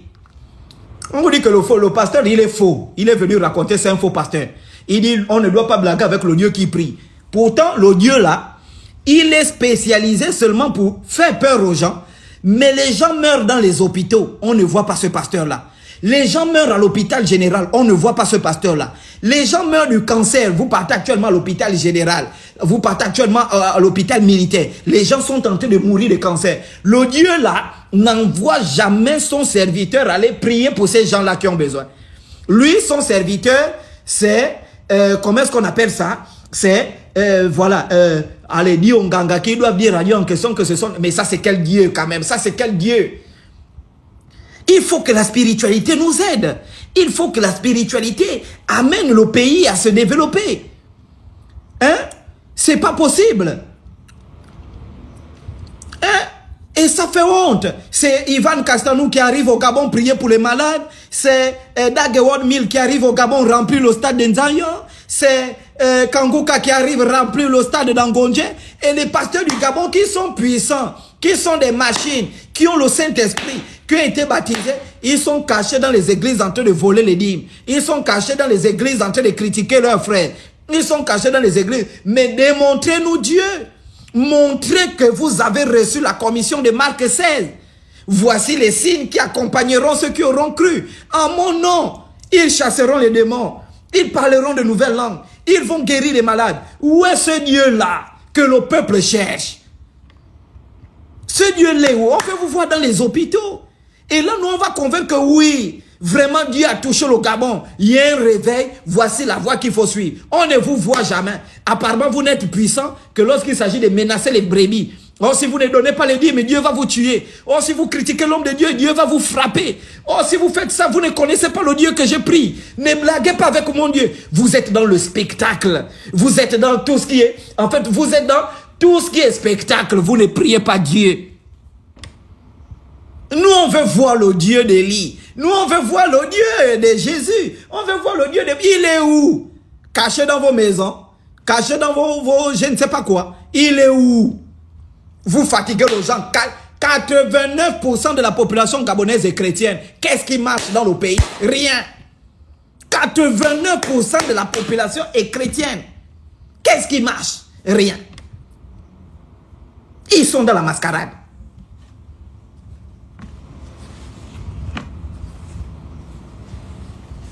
Alors, allons-y. Et donc, 1734, il y a un problème qui se pose dans le village des Okandais. Parce que les pères fondateurs des Okandais, les pères fondateurs du Mouiri, déjà, on ne dit même pas Mouiri, on dit Iya Mouiri. On dit Iya Mouiri, on ne dit même pas Mouiri. Parce que Mouiri, c'est une appellation de Paul Belloni du Chahut, dans son ouvrage Voyage au pays des Achango, 1865, qui va donner cette appellation-là. Il dit, j'ai vu les gens danser un rite qu'on appelle le Mbouiri. Et à partir de là, le nom va connaître des transformations et on va appeler le Mouiri. Mais le Mouiri, ça n'existe pas. Voilà, le Mouiri n'existe pas. On dit Iya Mouiri. Et puis, j'explique l'histoire. Donc, dans le village des Okandais, parce que les Okandais, voilà, sont les peuples qui vont peupler la zone de Alembe, Djenkville, avec les Kota. Ils vont peupler la Lopé, ils vont peupler Kasbabika, ils vont peupler Badonde, et ensuite jusqu'à Mikongo. Donc, en tout cas, cette zone de la Lopé, là, au bord de l'Ogoué, ce sont les Okandais. Alors, allons-y. J'espère que vous suivez. Hein. Si vous suivez, vous me dites chocolat, on suit. Vous me dites chocolat, on suit. On peut aller. Écrivez, on suit.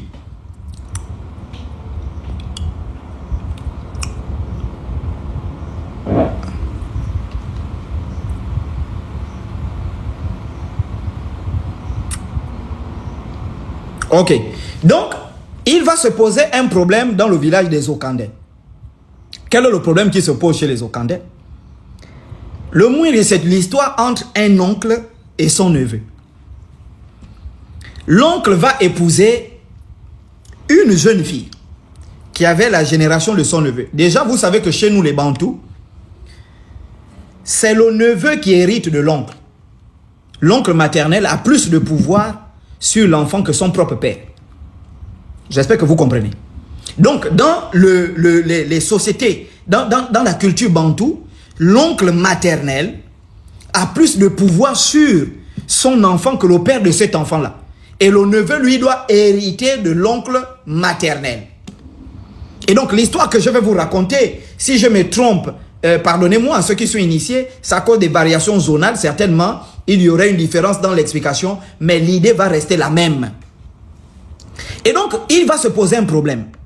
Parce que les Bantous sont très matriarcats, Et donc, c'est l'oncle maternel qui va épouser. Donc, il faut comprendre déjà que chez nous, les Bantous, tout ce qui appartient à l'oncle maternel appartient au fils de sa sœur. L'oncle maternel, ses enfants n'héritent pas de lui parce que ses enfants vont hériter des frères de leur mère. Et donc, pour revenir sur la question, l'oncle maternel et le neveu entretiennent une relation spirituelle très étroite dans les milieux, dans la civilisation bantoue. Et donc, pour revenir sur la question, c'est l'histoire entre un oncle et son neveu. L'oncle va épouser une jeune fille qui a à peu près la génération de son neveu. Et il va protéger cette fille-là, et il va l'épouser, et l'oncle va décider d'aller en voyage. J'espère qu'on se fait comprendre. Si c'est vrai, vous me dites, hein, les initiés qui sont ici, si je fausse l'histoire, parce que vous savez que ce sont les Okandais qui ont donné le Mwiri aux Pouvi, aux autres ethnies, en tout cas ce sont les Okandais qui ont partagé le Mwiri. Donc il se peut que dans la version que j'ai des Okandais, des Simba et des Pouvi, il y ait des variations dans la version que vous avez reçue chez les Massango, etc.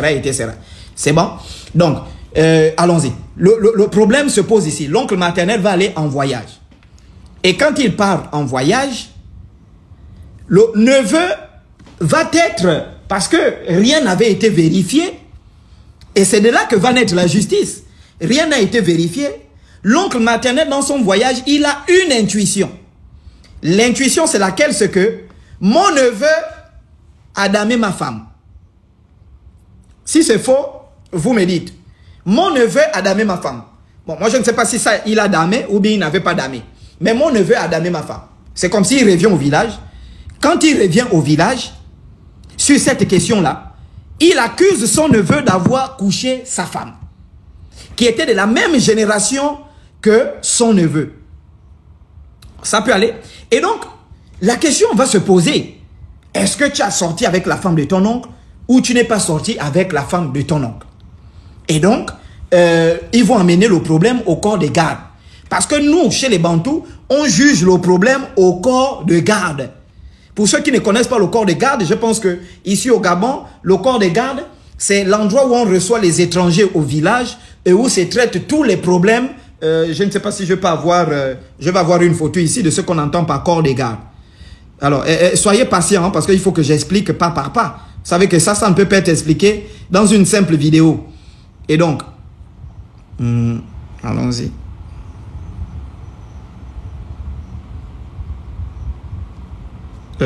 Corps des gardes. Gabon. Corps des gardes, voilà. Voilà, voici ce qu'on appelle... voilà, c'est ça. Alors, voici ce qu'on appelle des corps de garde. C'est ça là, au Gabon. Vous voyez, c'est bon? Voici ce qu'on appelle les corps de garde au Gabon. C'est bon? Donc ça c'est Google, corps de garde au Gabon. C'est bon?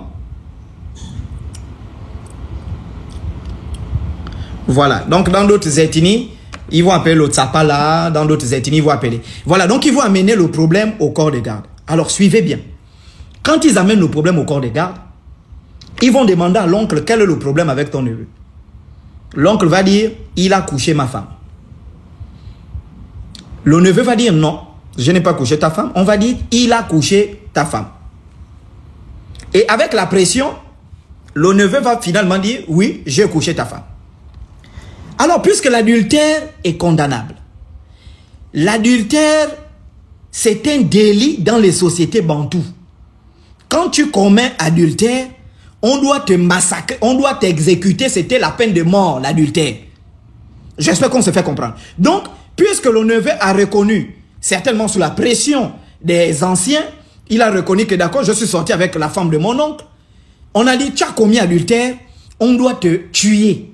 Parce qu'il faut comprendre que nos lois bantoues, à une certaine époque, il y avait les homosexuels qu'on tuait dans nos lois. Et ça dépendait parce que chez nous, il y avait 3 catégories d'homosexuels. Il y avait les homosexuels qui l'étaient par malédiction. Ceux-là, on ne les tuait pas. Il y avait les homosexuels, je vais même dire quoi, si on ne dit pas tuer, je vais dire quoi. Kill hein, ou bien die. Voilà, ceux-là on ne les daillait pas. Il y avait les homosexuels qui l'étaient naturellement. Et là, on tentait de les soigner. Et ceux qui étaient exécutés ou bien condamnés à mort, c'était les homosexuels qui le faisaient par suivisme. Est-ce que vous comprenez? Donc, quand l'oncle reconnaît que, le neveu reconnaît que, je suis sorti avec la femme de mon oncle, tout de suite, la peine de mort est prononcée sur lui. Mais il se pose un problème. Le problème qui se pose sur lequel? C'est que le neveu est dans ses droits. Dans ses droits, pourquoi? Parce que, premièrement, il est le digne fils héritier de son oncle. Ce qui veut dire que quand l'oncle décide d'aller dans un voyage lointain et il laisse une femme qui est de la même génération que son neveu, son fils, ben, le neveu a le droit de prendre sa femme. Parce qu'il faut comprendre que nous, dans nos traditions et civilisations bantoues, la femme de l'oncle appartient au neveu. Et c'est le mariage qu'on appelle le lévira. Le lévira, c'est le mariage où le neveu meurt, l'oncle meurt, ben sa femme revient directement à son neveu. Et donc, il y a un premier problème qui se pose. Les anciens vont dire, mais attends, il doit hériter de toi parce que, justement, la femme qu'il a couchée, c'est ta femme, mais c'est aussi sa femme parce que c'est ton neveu. Deuxièmement, à partir de ce problème-là, il va se poser un grave dilemme. Le dilemme qui va se poser, c'est que l'histoire va dépasser l'entendement des anciens. Et à partir de là, il y a 3 grandes lois qui vont sortir. La première loi, c'est la loi sur le mariage. Les Okandais, le peuple Okandais va imposer à toutes les personnes qui atteignent un certain âge et qui ont des enfants, de ne plus épouser les femmes qui ont le même âge que les jeunes de leur génération, que leurs enfants. Donc, ce qui veut dire que si tu as 50 ans, tu as un fils qui a 18 ans, tu ne peux pas prendre une femme qui a 15 ans. Parce que ça va amener l'adultère dans ta famille. La deuxième loi qui va être votée, c'est que, face à ce problème-là, la deuxième loi qui va être votée, c'est que il y a eu adultère qui a été commis. Le neveu a couché avec la femme de son oncle, d'accord? Mais l'adultère qui a été commis, on ne doit pas laisser l'adultère impuni. Il doit être kill, en quelque sorte, pour emprunter les mots. Il doit être massacré. Maintenant, il y a un troisième problème. Il y a un troisième problème qui se pose. Troisième loi, c'est que on ne peut pas aussi le tuer injustement pour une question d'adultère parce que cet adultère-là peut être justifié étant donné qu'il est le digne héritier de son oncle. Par conséquent, on lui donne la possibilité de se faire justice. Et quand on lui donne la possibilité de se faire justice, on demande au neveu d'amener au village, je pense pendant 7 jours successifs, sauf si ça remonte, voilà, pendant 7 jours successifs, d'amener l'animal le plus rare qu'on puisse trouver sur terre. Et cet animal le plus rare qu'on puisse trouver sur terre, qui est un animal très rare, doit être l'équivalent de la vie du neveu pour qu'il ne soit pas exécuté. Voici l'histoire que le pasteur ne vous raconte pas. Parce que ce n'est pas un mythe. C'est une histoire réelle qui s'est déroulée au XVIIIe siècle dans les pays bantous, précisément chez les Okandais. Et donc, lorsque on demande au neveu de dire, on a envie de t'exécuter, mais tu peux payer la caution de ton exécution. Tu peux payer la caution de cette exécution-là en nous rapportant ici au corps des gardes un animal qui sera l'équivalent de ta vie. Si je mens ici, s'il y a des initiés, est-ce qu'il y a d'abord les initiés au Mouiri ici, s'il vous plaît? Est-ce qu'il y a les initiés au Mouiri? S'il y a les initiés, vous dites oui. Est-ce qu'il y a les initiés?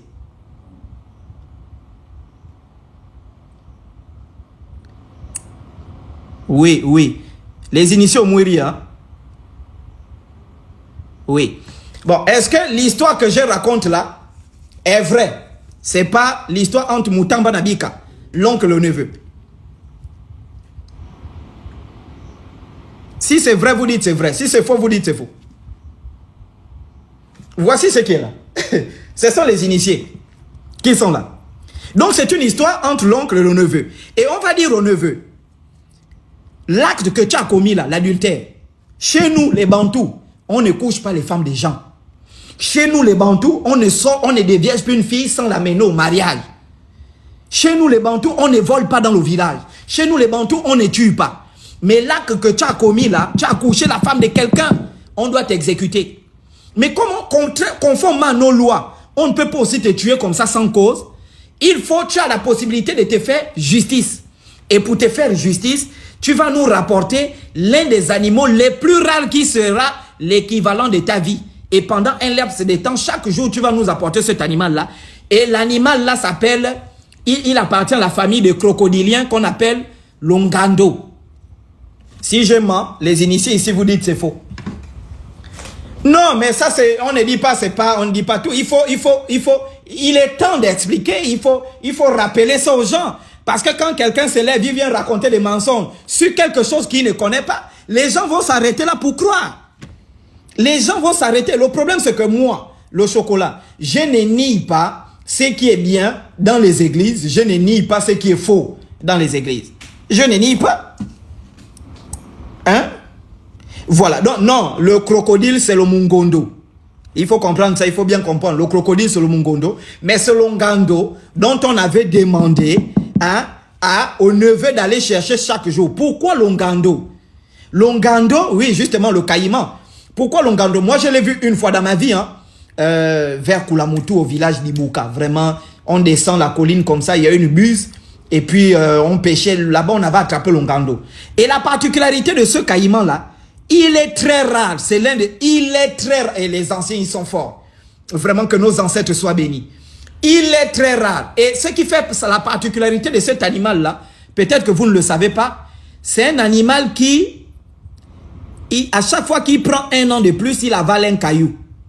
À chaque fois qu'il prend un an de plus, il avale un caillou. À chaque fois qu'il prend un an de plus, il avale un caillou. J'espère qu'on se fait comprendre. Est-ce que vous me suivez?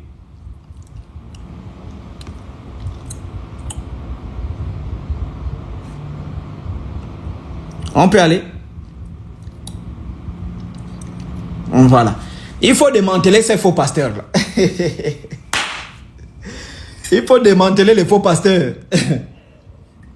C'est ce qu'il ne vous a pas dit. Donc, il y a un problème de justice. Et donc, le neveu qui se dit, mais je suis accusé à tort. Je suis accusé à tort que j'ai couché la femme de mon oncle. Parce que dans l'histoire qu'on m'a racontée, on a dit, peut-être dans certaines versions, on va vous dire, il a couché avec la femme de son oncle. Dans une autre version, on va vous dire, non, il n'a pas couché avec la femme de son oncle. Mais ce sont des variations zonales. Voilà. Donc, il va dire, je n'ai pas couché avec la femme de mon oncle. Donc, je suis déjà dans une situation d'injustice. C'est de l'injustice complète. Mais bon, j'ai accepté le crime. J'accepte le crime. Ensuite, face à ce crime, on lui dit encore, écoute, puisque tu as accepté le crime, on doit t'exécuter. Il a dit, d'accord, il n'y a pas de souci, exécutez-moi. Mais on lui dit, non, bon, écoute, on trouve une parade. Tu dois aller nous chercher un animal qui est l'équivalent de ta vie. Il dit, bon, il n'y a pas de souci. Si c'est pour sauver ma vie, je vais aller chercher l'animal. Et il est parti chercher l'animal. Le premier jour, il a amené cet animal-là, qu'on appelle l'ongando. C'est bon? Que Julien Bonhomme m'a expliqué ici. En tout cas, tous ceux qui ont écrit dans le Mouiri ont très mal expliqué ici. Vous voyez? Il est parti, il a amené l'ongando, le caïman. Deuxième fois, il est parti, il a amené. Et quand il est parti maintenant le troisième jour, pour aller pêcher ce caïman-là, parce que c'est un humain, ce ne sont pas des histoires à dormir debout comme on vous raconte dans des religions. Et quand il est parti, il a été mordu dans l'eau par quelque chose. Certainement un insecte ou bien, je ne sais pas, en tout cas, quelque chose l'a mordu. Et quand la chose l'a mordu, il est tombé dans l'eau. La chose l'a mordu, il est tombé dans l'eau. Et puis son corps a commencé à se métamorphoser. Vous voyez? On parle du 18e siècle. Et donc, il a commencé à se métamorphoser. Et en commençant à se métamorphoser, son corps s'est métamorphosé. Et quand son corps s'est métamorphosé, il a fait 3 jours et 3 nuits dans cette situation-là. C'est bon? Alors, il y a maintenant des femmes du village qui sont parties pêcher. Et quand les femmes du village sont parties pêcher, elles étaient au moins 6 femmes. Bon, dans certaines versions, on va vous parler de 3. Dans d'autres versions, on va vous parler de 6. Elles sont parties pêcher. Et ça, c'est l'histoire qui ne vous a pas raconté. Quand elles sont parties pêcher, et en mettant la nasse dans l'eau, elles ont été griffées justement par le neveu qui s'était transformé en monstre. Et quand le neveu se transforme en monstre, elles vont pêcher le neveu. Elles vont découvrir que malheureusement c'est lui, mais dans un état assez transformé. Alors, qu'est-ce qu'ils vont décider? Les femmes vont décider de faire? Les femmes vont décider de l'amener au village. Et quand les femmes décident de l'amener au village, ils poussent des grondements parce que il est complètement transformé. Je crois que c'est peut-être une maladie ou un microbe qui l'a piqué, il est complètement transformé.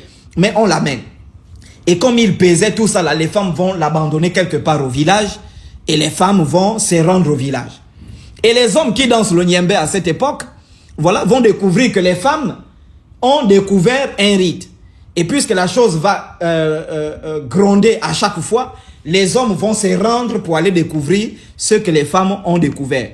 Et elles vont découvrir, bien sûr, que c'était un monstre. Mais la personne transformée en monstre va leur expliquer en disant que mais c'est moi qui suis mort pour rendre justice. Vous m'avez sacrifié injustement. C'est pourquoi vous dites le Mouiri, c'est en quelque sorte le rite de la justice. Et comme j'ai dit ici, si je déforme l'histoire, ou bien l'histoire n'est pas bien racontée, à cause du temps, veuillez me pardonner tous les initiés qui me suivent, hein, à cause des variations zonales, etc., etc. Et donc, lui, le Mouiri va répondre aux hommes en disant que mais c'est moi que vous avez envoyé pour aller prendre, pour un crime que je n'ai pas commis, vous m'avez envoyé aller me sacrifier. Et c'est là que le nom Iya va sortir. Parce que Iya, dans certaines interprétations, on va vous dire, ça veut dire la mer. Mais Iya, c'est une exclamation. Ça veut dire on regrette. Ah, on regrette. Ah, on regrette. Ah, la justice. Ils vont commencer à crier. Ah, on a commis une erreur de justice. On a commis une erreur de justice. Et c'est comme ça qu'ils vont prendre le Mouiri, le neveu transformé. Ils vont le mettre dans l'enclos avec des bananiers. Et à partir de là, il y aura des grenouilles qui vont commencer à chanter. Et il y a des oiseaux tisserands. Ce sont des symboles qui vont donner naissance à l'initiation qu'on appelle le Mouiri. Donc, pour revenir maintenant, puisque le neveu étant transformé et sentant qu'il allait mourir, qu'est-ce qu'il va décider? Il va dire, bon, moi, je suis en train de mourir, vous m'avez tué injustement. Mais n'oubliez pas de perpétrer la justice. N'oubliez pas d'établir la justice. Il faut faire recours à la justice divine avant de poser des actions. Et c'est comme ça les anciens, le peuple okandais, ils vont dire, mais qui est mieux placé pour faire la justice si ce n'est toi qui t'es sacrifié pour la justice? C'est pourquoi il faut comprendre ce qu'on est en train de parler. Ils vont dire, mais qui est le mieux placé pour rendre la justice divine si ce n'est toi qui t'es sacrifié pour la justice? Désormais, nous, on va perpétrer. Ton esprit va rester à jamais le justicier de notre communauté. À chaque fois qu'on aura un problème, même si tu meurs, à chaque fois qu'on aura un problème dans le village, on va te faire descendre pour que tu viennes donner la justice, parce que c'est toi qui as donné ta vie pour la justice. C'est à partir de là que l'initiation au Mouiri commence. Je ne sais pas si vous comprenez ce qu'on appelle Yamoueli ou bien Iyamoueli. C'est là que le rite va commencer. Et les anciens, avant que le Iyamoueli décède, ils vont aller prendre tous les jeunes du village pour qu'ils viennent observer Iyamoueli, qui s'était transformé en monstre. Et quand les jeunes vont observer, ils vont constater que tous les jeunes qui avaient vu ce neveu la transformer en monstre, quand ils revenaient au village, leur comportement avait changé, ils devenaient des hommes. Quand ils allaient, ils revenaient, ils devenaient des hommes. Les anciens ont dit, on va perpétrer ça. À chaque fois qu'il y aurait un problème de justice, un problème dont la justice humaine ne pourra pas juger, on va faire appel à la justice de Iyamoueli. Voici l'histoire qui va être racontée. Et c'est à partir de là que l'initiation au Mouiri va commencer. Et quand l'initiation au Mouiri va commencer, ils vont reprendre tous les symboles qui ont amené à l'origine de ce problème. C'est pourquoi dans nos villages, vous allez remarquer, quand un enfant vole une fois, un enfant vole deux fois, vous allez remarquer que le Iyamoueli ne descend pas n'importe comment. Iyamoueli descend uniquement lorsqu'il y a un grave problème qu'on ne peut pas juger. Je crois que tous les initiés qui sont là vont dire que c'est vrai. Par exemple, il y a eu un père qui a violé sa fille. Quand un père viole sa fille, c'est un problème qu'on ne sait pas juger. Iyamoueli descend. Quand Iyamoueli descend, pourquoi on fait appel? Maintenant, je vais expliquer parce que dans sa vidéo, il dit le Mouiri c'est un homme. Mais ça, c'est pas possible. On ne peut pas être nul comme ça. On ne peut pas être nul comme ça. Donc j'explique. Donc quand il vous dit le Mouiri, c'est un homme, mais il n'a rien compris dans la spiritualité. Le Mouiri, c'est un esprit. Il n'a rien compris dans la spiritualité. Pourquoi? Parce que l'esprit du neveu que les anciens avaient décidé de dire, désormais, nous allons invoquer, faire recours à ta justice lorsque nous aurons des problèmes difficiles à juger. Et à partir de là, une hiérarchie spirituelle va se créer. Il y aura des anciens qu'on va appeler des Ngando, des Ngondi, qui seront, on va choisir des maîtres qui pourront invoquer cet esprit. C'est pourquoi quand on parle de faire recours à la justice de Iyamwen, il y a quelqu'un qui est capable de faire en sorte que l'esprit de Iyamwen le possède pour rendre la justice.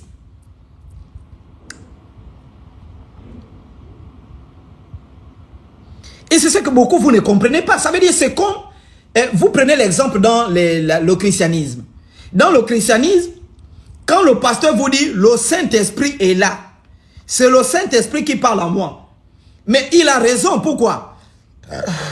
Parce que pour celui qui est charnel dans l'église, celui qui est charnel dans l'église, quand le pasteur prêche, il voit le pasteur, c'est un homme. Mais pour celui qui a les yeux spirituels, il va voir que derrière le pasteur, il y a un esprit qui parle. Et cet esprit peut être vraiment le Saint-Esprit, l'esprit de Jésus. Ça peut être l'esprit de Jésus. Ça peut être l'esprit de Constantin. Ça peut être l'esprit de son propre grand-père.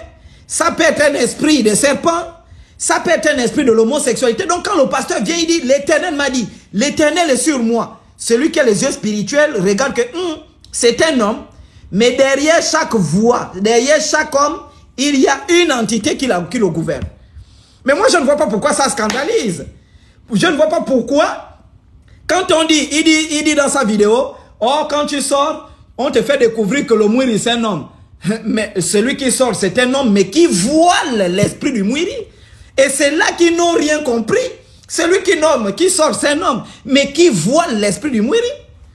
C'est comme moi, quand vous me voyez, je suis un homme. Quand je suis là, je suis un homme. Mais derrière moi, il y a des entités. Ils n'ont rien compris. Moi,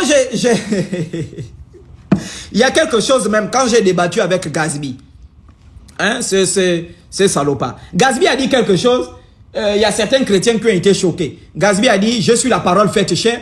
Il y a des chrétiens qui disent, oh, comment tu peux dire que tu es la parole? Mais il a tout à fait raison.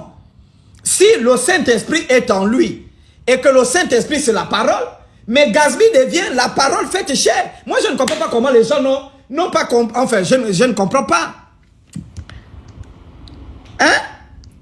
Puisque le Saint-Esprit c'est la parole. Et Gazbi dit, j'ai le Saint-Esprit. Mais ça veut dire qu'il est la parole faite chair. Ça veut dire que quand on voit Gazbi, si on reprend ses propos, quand on voit Gazbi, on voit un homme, mais derrière Gazbi, ben c'est la parole faite chair. Et je ne vois pas pourquoi ça scandalise les gens. Derrière l'homme que tu vois sortir d'une zanga, ben il y a un esprit qui établit la justice. Et donc c'est à partir de là que ce rite va commencer. Et on va initier les jeunes pour leur faire passer, tout est symbolique. Voilà, les nzanga, les tisserands, les tam-tam, l'imitation de la voix du Mouiri, la bastonnade, tout est symbolique pour faire passer l'homme de la vie de garçon à la vie d'homme. Donc moi je ne vois pas qu'est-ce qu'il y a de scandaleux dans ça, puisque c'est sur internet. Beaucoup de gens ont écrit sur ça. Et maintenant à côté de ça, puisque c'est une formation militaire, on va te bastonner. Moi on m'a fait manger, on vous donne le café le matin, on vous donne le café comme ça, le matin, après un ancien vient, il prend peut-être le sable, il met dans le café, allez, il vous dit buvez, vous buvez. Vous pouvez faire 2 jours, 3 jours, vous ne mangez pas, vous êtes en brûle. Mais c'est une formation militaire. Qu'est-ce qu'il y a de diable là-dedans? Ensuite, il va parler dans sa vidéo en disant que le Mouiri, c'est le diable. Mais c'est complètement faux. Déjà, on n'appelle même pas, c'est vrai que c'est une appellation que l'Occident a attribuée au rite qu'on appelle le Mouiri. Parce que justement, ils avaient remarqué qu'à côté de, comment est-ce qu'on appelle ça, le rite qui permet aux jeunes hommes de passer de l'âge à l'âge de garçon à l'âge adulte, il y a le Mouiri joue aussi un rôle social. Parce que dans nos sociétés, il y a des interdits. Et on ne vole pas, on ne tue pas, on ne viole pas, on ne se bat pas, on ne fait pas toutes ces choses. Et pour réguler, pour établir l'ordre social, ben, on va utiliser également le Mouiri pour taper ce qu'on appelle le kendo, pour taper, dans certaines ethnies, on va parler du bundu, pour taper pour les interdits. Et c'est face à on va dire quoi? La préparation qui permet de frapper le kendo, l'enclume, qui permet de frapper le kendo pour mettre en place certains interdits. Quand les Blancs ont observé ça, ils ont dit ça, c'est le diable. Et c'est à partir de là que l'appellation est restée, oh, le Mouiri, c'est le diable. Mais ce n'est pas le diable, il y a Mouiri, ça n'a absolument rien à y voir avec ce que vous racontez.